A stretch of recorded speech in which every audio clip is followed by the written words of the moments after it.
Nós vamos começar a entrevista com um assunto que tem mobilizado os brasileiros. O senhor tem xingado ministros do Supremo Tribunal Federal, tem feito ataques sem prova nenhuma ao sistema eleitoral brasileiro. O senhor chegou, inclusive, a ameaçar não ter eleição no Brasil, como se coubesse ao senhor decidir uma coisa dessas. Candidato, com franqueza, o que é que o senhor pretende, ou o que é que o senhor pretendeu com isso?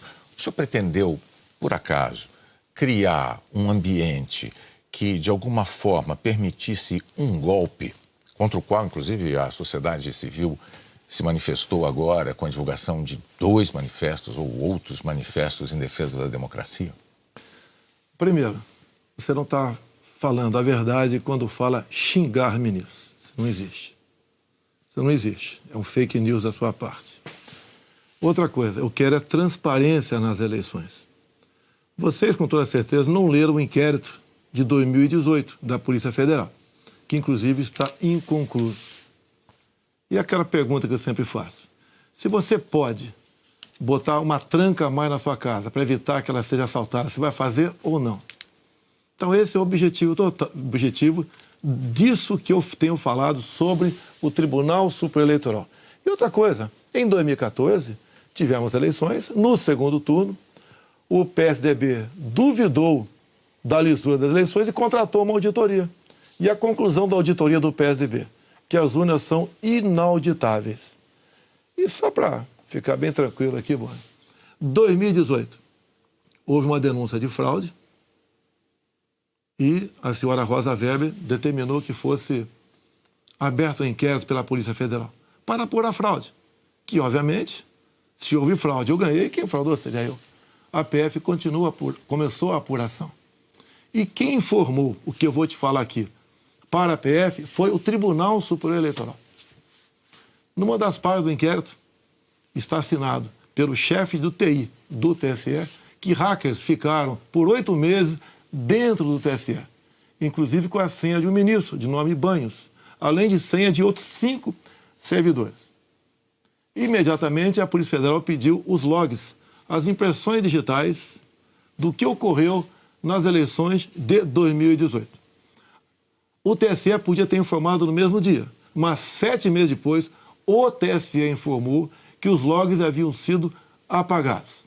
Então, a grande interrogação é exatamente essa daí. Nós queremos evitar que dúvidas pairem por ocasião das eleições agora desse ano. Candidato, nada mais além disso. É curioso que o senhor se refira a esse episódio, porque o senhor, inclusive, foi acusado de ter divulgado informações sigilosas de investigações inconclusivas. Mas sobre a transparência que o senhor afirma defender das urnas, órgãos fiscalizadores como o Tribunal de Contas da União, a Advocacia Geral da União, associações de juízes, associações de juristas, associações de delegados da Polícia Federal, todos já atestaram a segurança das urnas eletrônicas. Eu vou além.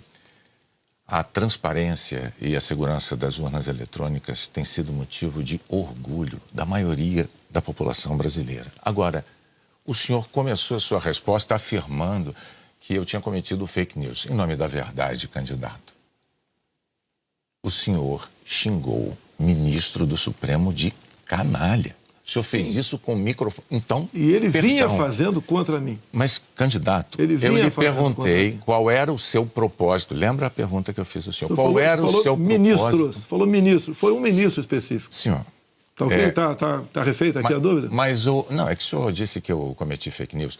Só para esclarecer, a pergunta que eu lhe fiz é: qual era o seu propósito ao xingar um ministro de canalha e ameaçar não permitir que as eleições fossem realizadas, se isso não lhe compete fazer? Não é uma atribuição do presidente da República, é uma atribuição constitucional, candidato. Quem vem sendo perseguido o tempo todo por um ministro supremo sou eu, com um inquérito completamente ilegal. E as medidas que vinham sendo tomadas por esse ministro eram contestadas. Lá atrás, inclusive, a procuradora Raquel Dodge deu um parecer para que esse inquérito deixasse de existir. E continua existindo. A temperatura subiu. Hoje em dia, pelo que tudo indica, está pacificado. Espero que seja uma página virada. Até você deve ter visto, por ocasião da posse do senhor Alexandre de Moraes, um certo contato amistoso nosso lá.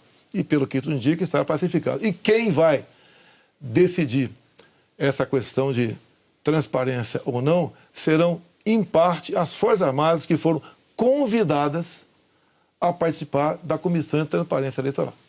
As Forças Armadas são uma das partes, né, desse grupo que analisa a segurança. A grande questão não é nem a presença das Forças Armadas, candidato.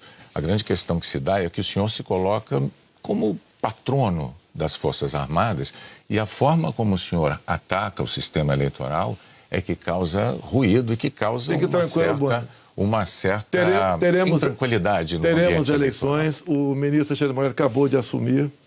Amanhã ele tem um encontro, pelo que me parece, um encontro com o ministro da Defesa para tratar desse assunto sobre transparência eleitoral. Eu tenho certeza que o ministro Alexandre de Moraes vai conversar e chegar a bom termo essa questão de eleições. Agora, precisei provocar para que chegasse a esse ponto. Pode ter certeza que vão ter eleições limpas e transparentes no corrente ano.